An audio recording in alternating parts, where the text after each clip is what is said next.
டெல்லியில் கடுமையான வெப்ப அலை வீசுவதாலும் ஹரியானா அரசு தேவையான தண்ணீரை விடுவிக்காததாலும் கடுமையான குடிநீர் தட்டுப்பாடு நிலவுகிறது.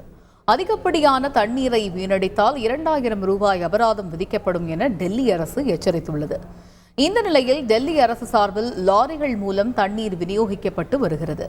டெல்லி சாணக்கியபுரி பகுதியில் தண்ணீர் லாரி வந்த நிலையில் அப்பகுதி மக்கள் முண்டி அடித்துக் கொண்டு லாரியின் மீது ஏறி தண்ணீர் பிடித்த காட்சிகள் அதிர்ச்சியை ஏற்படுத்தியுள்ளது.